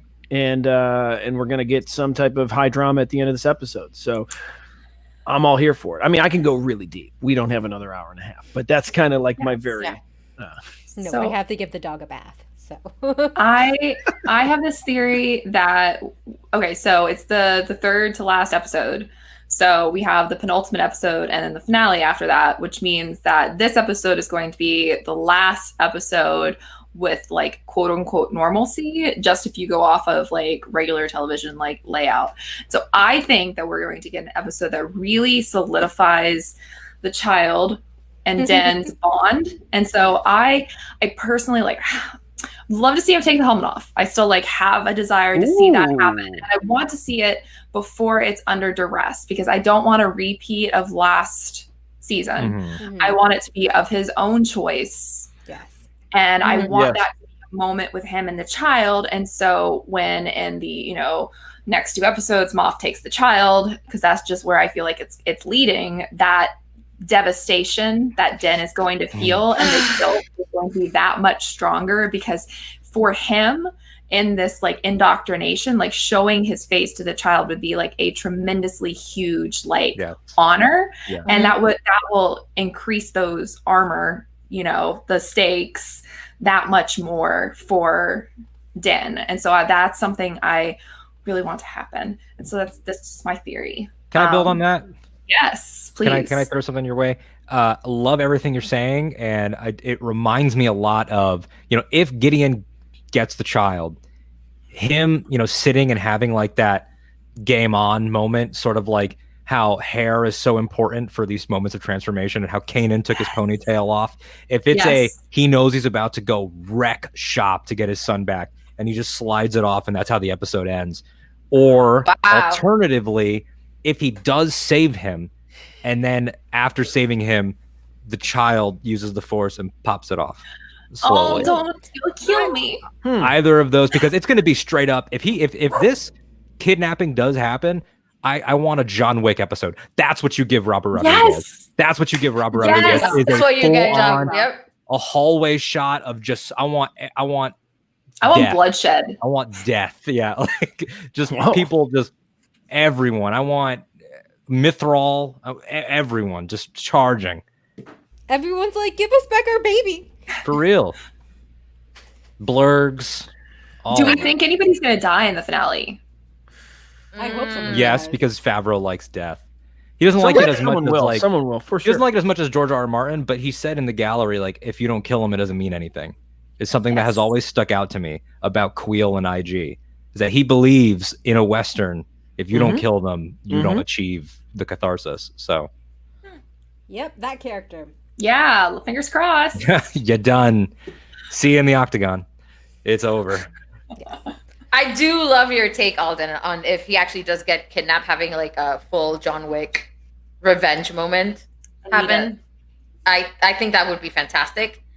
I kind of want more bo-katan before the season is over to get like Mando a little bit more information about like the Mandalorians, like before he was indoctrinated, how the Mandalorians, like the actual creed is now, so he can feel more comfortable as well with the child. Because he was shown this one way that, I mean, he almost died last season because he just would not take off his helmet. Yeah. Even to IG-11, like he almost sacrificed himself because of that. And now to see Mandalorians that are able to take it off, and now that he's beginning to accept his role as a parent, I would really like to have him have more interactions with Bo-Katan and the other Mandalorians. Yeah, I would love that. Yeah. So, aside from also Ahsoka, because he knows nothing of the Jedi, obviously, and Ahsoka is no longer a Jedi either. Yeah. I mean, Right. she's somebody that has found balance within herself and surpassed the Jedi. So I would love to see that interaction as well. And I think if she does show up in the next episode, obviously directed by Filoni, I don't think they're going to do Ahsoka wrong. So let's No. cross our fingers and No, see how the can't. treatment of I've said before, okay, so if Bo-Katan knows where Ahsoka is, that means they've been in contact, right? Mhm. For sure. And honestly, we didn't get to see that much interaction with them, but I feel like they got close. She gave Ahsoka Beskar Yeah. in at the end of Clone Yeah. Wars. Mhm. Right. They were working together. They like it feels like Ahsoka was kind of like clan adjacent, you Yeah. know. Mhm. So I feel like she also has this good insight into Mandalore too. Mhm. So Absolutely, because sure. in our hour of need, who was there? Not Obi-Wan, who we asked, not Anakin, who we also asked.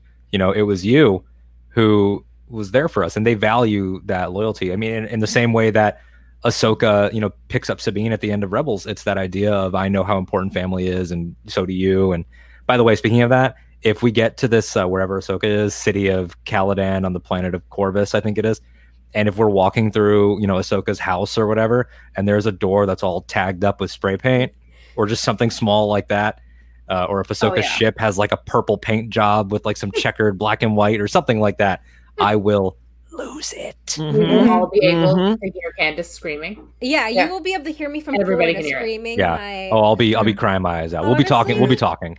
Sabine would also be such a good character because she was raised as a Mandalore, but then she was later raised by a rebel and a Jedi. Yes. Yeah. And we've Yes. learned, like, in those episodes that she rejected a lot of the Mandalorian culture Yes. in turns to, like, her Kanan, because she says, like, hey, I was raised right. Talking Yeah. about Hera and Kanan and Yeah. just, like, being trained with the lightsaber and stuff like that. So, honestly, the two people who would be perfect to help both Din and the child are Ahsoka and Sabine. And Sabine. because Yeah, for they're sure. right in the And middle because of if like both those if things. if Din gets the Darksaber at some point in this show, which is likely, I mean, you have this lightsaber and you have your lead character. What if Sabine was like, "No, dude, you have to let it connect," and like just reiterates everything that Kanan said, and you don't need I to don't think Din's know. going to get the Darksaber. I don't think so it's either. Bo. I Bo's agree. gonna I don't get think it so back. either. I don't think he'll own it, but I think he's gonna swing it. Like I think that has to happen. some at Have some you You'll- point. seen? Have you seen the drawing of Din holding out Baby Yoda, and Baby Yoda has a lightsaber, and he's battling like this? Love that. Shakes him aggressively. Like, Yes. yeah, that's so I true. I think the more interesting question is, or the thing that we need to start thinking about is who's going to wield a lightsaber against the Darksaber. Not necessarily if Din's going to hold the Darksaber at some point in time, but is Yeah. Ahsoka going to battle Moff? Ahsoka versus Gideon. Yeah, Who is going to battle the Darksaber? I think that Ahsoka versus Gideon would be really powerful. I mean, for all the reasons that Candace was just touching on with the background stuff and just with how, or if it was Sabine, Sabine has that connection to Din as well, and that we were both sort of brought up in traumatic experiences, like with what she did with the Duchess and the Imperial Academy. Yeah. And she could be like, hey man, I know what it's like to get raised in a cult. I know what it's like to make horrible choices. Yeah. I mean, but so does Ahsoka though, because the Jedi Yeah. are kind of a cult as well. Totally. It's a cult. Yeah. So Ahsoka's I like, think- one guy called me a citizen one time, and it was traumatic. yeah, and then I got pissed. No, but I think they've been doing that a lot this season about family and what family's supposed to mean, and how these children that were indoctrinated are finding their true homes. Mm-hmm. I mean, we have no idea what what happened to him for the 50 years that he was alive before. They kind of hint at the fact that he's been traded a lot, and who knows what kind of people were raising him. And then you have Din, who, was a foundling raised in a cult. Right. And then you're bringing in Ahsoka, who was raised by the Jedi and ultimately, raised in a cult. Yep. raised in a cult, because Yep. the Jedi are cultists as well. So I think there's something very transcendent about what the Mandalorian's doing now, and empowering the characters to go beyond what they were raised to believe. Yeah. Having them make Right. their own choices. Yeah. It's about letting, like, people breaking through. becoming who they really are. And that's what Filoni does a lot with, let's say, Ahsoka and Sabine. And even like Hera's backstory and Kanan's backstory. Right. And every clone. Yeah, every clone. Yeah. Look at Rex. Look at the if that's the case, I'd be thinking if that's like Filoni's thing, because that's Filoni's thing, I'd be surprised if we didn't see Din going through some of that. Maybe while Ahsoka's got the baby. That's what I'm hoping for. That's what I want, like him sort of reckoning with himself and like what he has now learned about his That's one of the reasons why I felt like we would get the helmet off next week, because I feel like that's a Dave thing. We saw a little bit. I want him to take his helmet off in front of Baby Yoda and put his little forehead and do little forehead nudges and be like, "You're my tap," and then I just like sob. Like if you cry every time. Oh my god! I kind of really want it to happen before the season is over. At least to Baby Yoda, like I acknowledge you as my son. I'm showing you my face in a family, not in like a. I don't want a moment of duress, but like a choice. Like you said, not under duress, just like him voluntarily. Like I'm recognizing you as my son. You're part of my family. I will show you my face. I am, acknowledging you, and it'll make me cry like a little baby if it happens. But I'm kind of really hoping for it.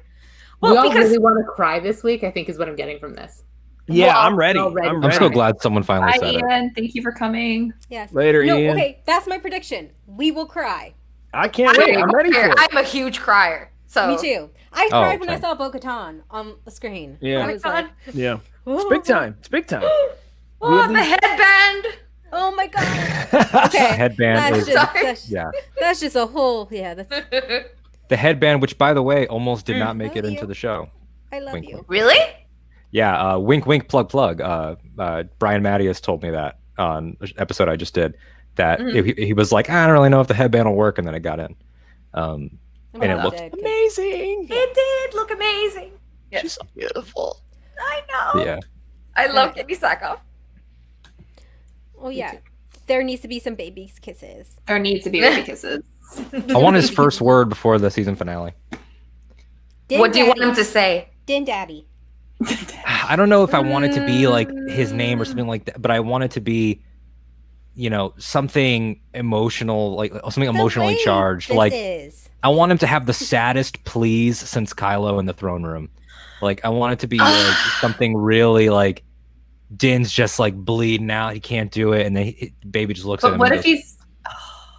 He goes, rise. Okay, but if we're like thinking words that the baby hears all the time that could work in this context, what if something is happening to Din, and the baby can see it, and he's just like, no, because Din says that all the time. He's just like, no, like don't touch it or whatever. But if he's just like, no, because he's like, this is a bad thing you're doing and you should stop. And this is what he says to me when I'm doing a bad thing and I need to stop. So he's just like, no. Yeah, what if he's going What away? if that's when he's getting taken away? Dang, Spice Den, way to bring down the night. Like, what if Moff has him or depressing. Moff's people has him and he just is like crying no? Well, I mean, we have yet to truly see his power in this season. I mean, he's only used it to steal macaroons. But we haven't seen, like, he showed a lot more power in season 1. So I think you might be right that Din might be in danger. Baby don't play. And then we see Baby Yoda, like, actually throwing his powers out. I don't necessarily want his first word to be no, because I have so many negative associations with the no. Yeah. That is so horribly done. That's fair. Yes. No. Yes. Bring it. There we go. I would like it if it was sort of like at the end of season 1, he gives him the necklace of the mythosaur, and they were like, oh, a clan of 2. If like Din's like this close to giving up, and Baby Yoda just looks at him and just goes 2, and just like puts up his hand or something, and then Din's like, you know what, I could do anything, and then it just becomes a huge hurrah moment.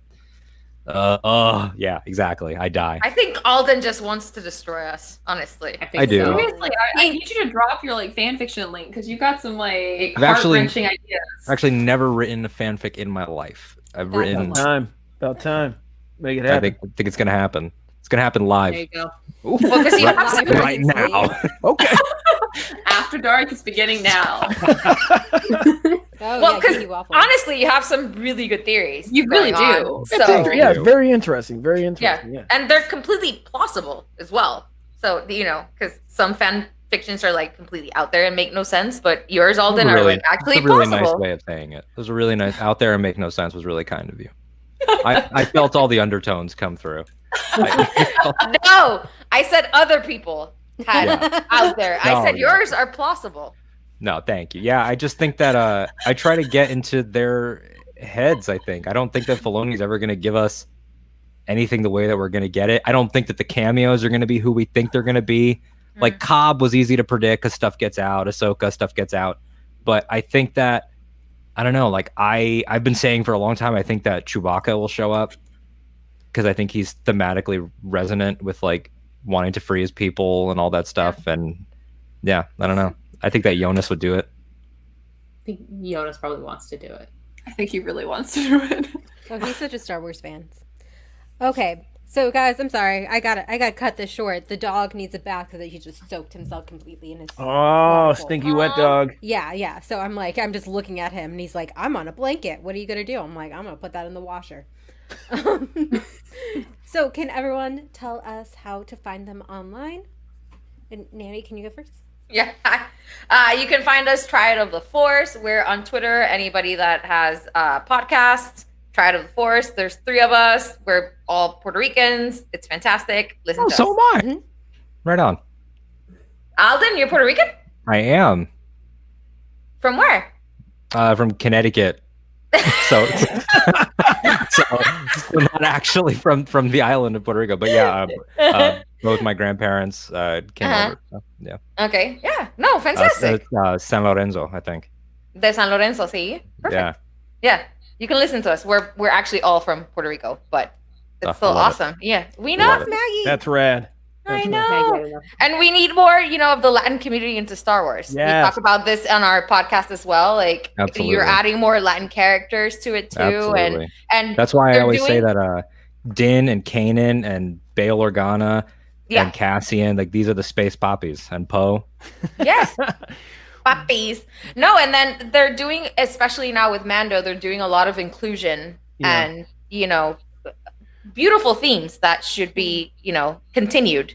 So Definitely. One of my employees, Hector, has an uncle who lives in Puerto Rico, and I don't know the name of the city, but he knows I love Star Wars, so he always shows me. His uncle sends him pictures of like his display in Puerto Rico, and it's like lovely. It's really cool. But it's fun seeing that out. Just a different, because there's different. There was like a different child, like Candy, that was released there that I don't have in Cleveland, Ohio, and it's really cool. It's cool seeing that type of stuff. So he shares that with me pretty often. It's fun. Yeah. Well, Celebration San Juan will be happening next year. We're gonna have Triad of the Force put it on, and we'll all meet out there. Hey yo! Celebration San Juan. Hopefully one day. Arzu? Oh, it's me next. So I'm on Twitter. I'm at Arzu Amin. I'm at my own site, arzud2.com. I'm on the Geeky Waffle sometimes, and I write for the Geeky Waffle sometimes. And I also co-host Beyond the Blast Doors Live Wednesdays at 10 p.m. Eastern. Nice. Very cool. Oh, we got Maggie and Lobster again, I think. Yep. Alden, can you tell people how to find you? Yeah, you can find me personally at AD_Strider on Twitter, on Instagram at A.D.Strider, because I also like Lord of the Rings. And you can find my show, Octo Radio, a Star Wars podcast, or wherever you get your shows. Did all kinds of episodes, Mando reviews, regular interview episodes, had some really fun guests and people come on. And then I also co-host a show called Batman Returned with Charlie Ashby from the Imperial Senate podcast. And other show announcements are coming soon, so it'll be a network, more of a network coming in 2021. Wow. Awesome. Nice. Busy. Well, I'll speak for Maggie too, because Maggie and I are both on the Star Wars Friends podcast. You can find our show at SW Friends Show on Twitter, Instagram, Facebook, StarWarsFriends.com. Email us, show@StarWarsFriends.com. We are super active. We love to communicate, meet people all over the world. I love meeting someone in Puerto Rico now. Now I have a friend in Puerto Rico in the Star Wars podcast community. Super cool. So I'm glad to be everyone's Star Wars friend. So you can find me at No One Is Chris. You're going to see some pretty spicy takes from time to time. So be careful on my particular A lot of feed. spicy take. Oh, it's super spicy. Caliente, muy caliente. And it's going to be... Mira muy caliente. Yes. Yes. So you can find us, Star Wars Friends. We do Razor Crest Reacts every Friday night, 7:30 p.m. Eastern Time. It's a live chat format, just like this awesome format here. Saw a lot of good friends in the chat tonight. I just want to thank everyone for bringing me a lot of laughs. We got to ban Chris Terrio in the chat from now on. If you ever see me on a live chat, do not mention his name while I'm here. It's just a personal request, please. I know it's oddly specific. But anyways, thanks for having me on, Candace. This is that's an Academy Award winner, Chris Terrio. Thank you very much. Oh, yeah. Workout champion, too. The dude's super ripped. Anybody He's like hear me? Tarkin. Yes, Maggie, we can Yeah. hear Oh, you. yeah. Loud and clear, Maggie. We hear you. Okay, I am on my phone. Okay, I am on my phone Wi-Fi right now on my computer as a hotspot because something just happened with my internet. So I'm trying to figure out what happened. But I'm Maggie. You can find me on Twitter at Maggie of the Town. I'm also on the Star Wars Friends podcast, and I also have a YouTube channel. Let's talk about Star Wars. I stole the URL, so you can find me at youtube.com/c/let's talk about Star Wars. Awesome. Oh, yeah. Okay, and I'm Candace, the Geeky Waffle, and we have two podcasts, the Geeky Waffle and Straight Out of Home Video is where I make people suffer through direct-to-home video Disney movies. And RSU and Vanessa and I just recently did the Star Wars Lego holiday special, which will be out Monday. That's the only thing we're going to have coming out next week because it's American Thanksgiving. It also took me 25 whole minutes to bring up Kylo Ren, and Candace I was really so proud proud of her. I was so proud. But We call that 25 growth. we talked a lot about him, though. Okay, it could have been worse. It could have been worse. Truly, it could have been worse. That's another motto of the Geeky Waffle. It could have been worse. Been worse. So yeah, Wow. we're here every Saturday for our Mando Night Live at 8 p.m. Please check us out. And thank you all for hanging out with us. We Thanks really for appreciate having it. me. Yes, and yeah, maybe we can get to 20K. I don't know. We can try. I think you can. I think We you will. can. It's the giving season. I really will. think it's the giving season. So be like this beautiful child, and please donate. He's troubled, but he knows what's what. Oh yeah. He knows. Trans rights are human rights. This is the way. Yep. Can we all do this again then? Yes, do this. Yeah. Yeah. Point. Aggressively points. Do it. Yes. Do it. Do it. Okay. Thank you. It's true. It needed to be said.